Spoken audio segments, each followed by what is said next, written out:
rigor, não há uma situação flagrante de violência ou de gente forçando portas, nada parecido com isso. Há uma situação de ocupação da rampa, como a Rita explicou, mas agora a gente vê fogo. Tem fogo ali? Nós temos imagens de fogo.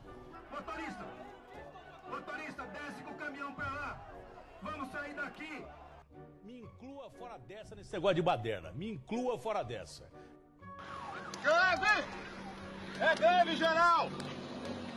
É greve! É greve! O Brasil parou! A tropa de choque da polícia precisou ser chamada há poucos instantes para reforçar a segurança aqui na esplanada dos ministérios.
Sendo Brasília uma cidade planejada, criada em função da política do país, o seu centro é onde o fazer político se concentra.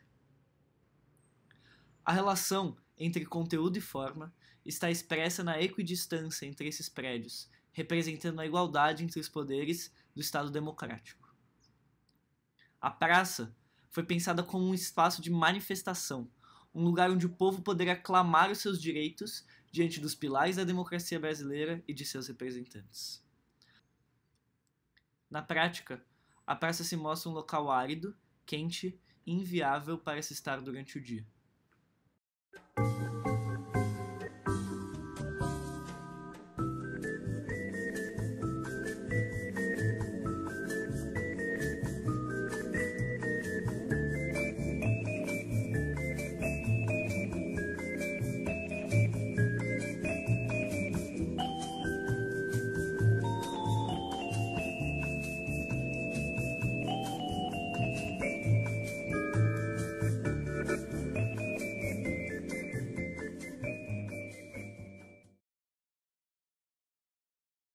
Os dois candangos, símbolo vago, estão eternamente condenados ao sol do meio-dia que os fervem. Quem são eles? O que fizeram para serem torturados? Vieram do Nordeste, e sob a promessa de uma vida nova, ergueram a capital na qual nunca obtiveram sua cidadania. Brasília, síntese dos valores modernos, não cedia espaço para o suposto arcaísmo nordestino e seu atraso rural. Dessa forma, o candango é transformado em coisa, só é identificado pela sua mão de obra. Sua cultura, seus costumes e sua aparência são marginalizados, uma forma de controle sobre eles, como os escravos que eram negados à sua cultura. A vinda dos candangos e sua presença em Brasília se manifesta diretamente na relação entre centro e periferia. Marginalizados espacialmente, os candangos foram restringidos a viver nos exteriores do plano piloto, sendo a Sacolândia o primeiro grande exemplo dessa segregação. Como é condição, os trabalhadores foram novamente alienados do produto de seu trabalho. Era um maior movimento que jamais existiu no Brasil. O maior movimento de pessoas, de gente, de autoridades, de tudo que se pudesse imaginar para se construir uma cidade. Os nordestinos chegaram em massa, foram logo apelidados de candangos, tá? Não sei o que significa. Este é José Renato Bergo Gonçalves Pinto, fotógrafo e jornalista que participou da documentação da Gênesis de Brasília. Também é conhecido como o avô do Cal. Bom, começando de novo, hein? Bom, Brasília, 1959. Era um tumulto tão grande, pessoas do Brasil inteiro e do mundo chegando a Brasília para construir uma cidade. Um movimento jamais visto até então por aqui. A história de Brasília precede muito tempo de JK e Niemeyer. Reza a lenda que em 1883, na Itália, São João Bosco acordou em meio a um sonho profético, dizendo que havia enxergado nos seus sonhos a Terra Prometida. Entre os paralelos 15 e 20 no hemisfério sul, vi um caminho muito longo e largo que separou um ponto que formou um lago. Então, uma voz disse repetidamente: quando desenterrarem as minas escondidas no meio dessas montanhas, daqueles seios aparecerá a terra, prometida que flui leite e mel. Será uma riqueza inconcebível. Brasília fica entre os paralelos 15 e 20, no hemisfério sul, à beira de um lago. A queda do Império e a proclamação da República trouxe junto a Constituição de 1891, que já tinha nessa época dispositivo que previa a mudança da capital federal do Rio de Janeiro para o interior do país, determinando como pertencente à União, no Planalto Central da República, uma zona de 14.400 km², que será oportunamente demarcada, para nela estabelecer-se a futura capital federal. Em 1934, o presidente Getúlio Dornelles Vargas convoca uma nova Assembleia Constituinte e uma nova Constituição é promulgada.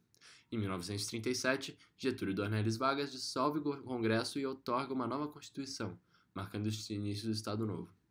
Em 1945, o Estado Novo é dissolvido e uma nova Constituição é promulgada.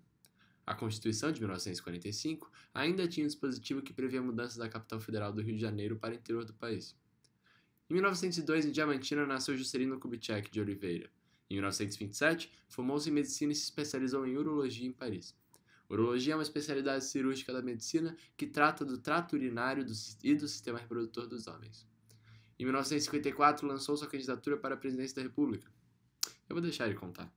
Eu havia declarado que era indispensável para o desenvolvimento do país paz, tranquilidade, e que esta só se obtinha com um respeito integral à Constituição, donde a minha resolução inabalável de cumprir artigo por artigo da Constituição de 1946, que era a que regia os destinos do Brasil.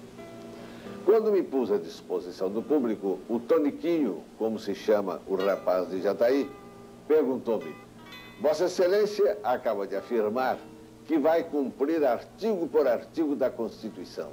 Sendo assim, Vossa Excelência deve se lembrar que no artigo 4º das disposições transitórias da Constituição estabelece que a capital da República deve ser construída no Planalto Central.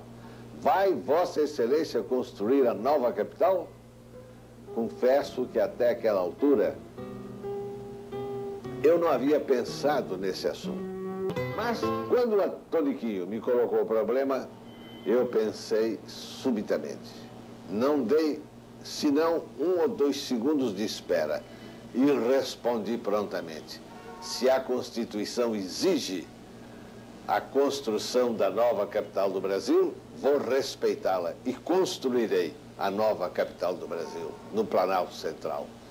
As minhas palavras foram coroadas de um aplauso ensurdecedor.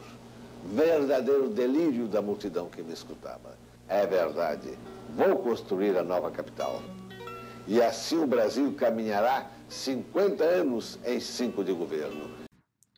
Juscelino convocou o arquiteto Oscar Niemeyer para planejar o projeto arquitetônico da capital, e o urbanista Lúcio Costa foi selecionado em concurso para realizar o projeto urbanístico. Os dois já haviam trabalhado juntos em outros projetos e tinham uma ideia muito específica para a nova capital. Partindo das cidades-indústrias, o urbanismo moderno abomina a falta de planejamento e a insalubridade de um espaço que é ao mesmo tempo industrial e habitacional. Como o caso de Chicago dos anos 50, onde vacas, habitantes e fumaça da indústria automobilística conviviam no mesmo espaço. Niemeyer e Costa projetaram Brasília a partir de um modo de vida ideal, uma forma específica de viver, um projeto universal de libertação do homem. A espacialidade transformaria o modo de vida da população, permitindo que os movimentos da cidade fossem mais ágeis, libertando a população do trânsito, da dificuldade de locomover-se pela cidade e dos males da especulação imobiliária. Ela deveria simbolizar o nascimento de um novo país, livre de resquícios arcaicos, além de representar o novo homem e sua essência. Brasília seria um modelo urbanístico que concentra eficiência, funcionalidade e unidade. Portanto, sua forma deveria estar de acordo com seu conteúdo. A cidade é dividida em setores, não bairros. Dentro do plano piloto, que tem forma de avião, mas também pilota o modo de vida brasiliense. Os setores não têm nomes de personagens históricos nem as ruas. Na verdade, os nomes são combinações de números e letras, organizados categoricamente. O pensamento funcionalista de Lúcio Costa e Niemeyer é próprio da arquitetura moderna, mais precisamente de Le Corbusier. Le Corbusier foi um arquiteto francês que veio ao Brasil muitas vezes, nas quais participou de projetos juntamente da dupla dinâmica Costa e Niemeyer. Porém, estes dois não eram simplesmente reprodutores do trabalho de Corbusier. Digamos que a arquitetura de Brasília é similar à do arquiteto francês, mas feita à moda da casa. Seguindo a tradição antropófaga, a dupla dinâmica comeu o Le Corbusier. A antropofagia é o ato ritualístico típico de algumas tribos indígenas brasileiras, que consiste em comer outro ser humano, de preferência um guerreiro ou guerreira, para gozar de seus poderes, sua virilidade e grande força que tinha em vida. Por isso, os prédios de Niemeyer foram desenhados pensando em misturar os ideais da arquitetura modernista com aspectos da cultura brasileira, verdadeiros símbolos sintetizantes do Brasil e sua população, como ocas indígenas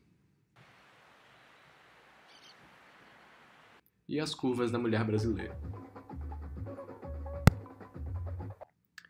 Mesmo com todo este plano simbólico, extremamente perceptível para as massas e efetivo, a cidade de Brasília ainda é, de certa maneira, mecânica.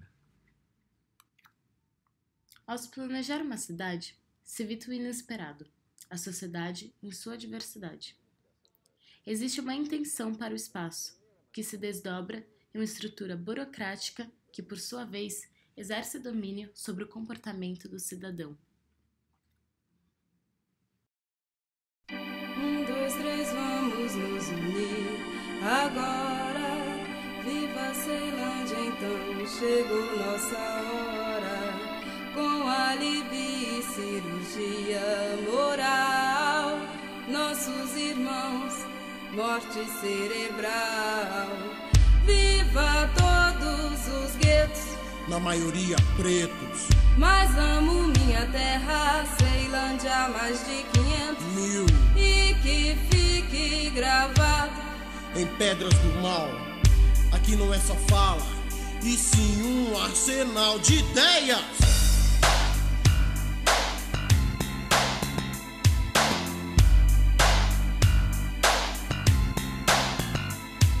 Reduto, traficantes, mal policiais, drogas, prostitutas, churrasquinhos de gato. Aqui é foda, encarnação do demônio, cidade sem lei.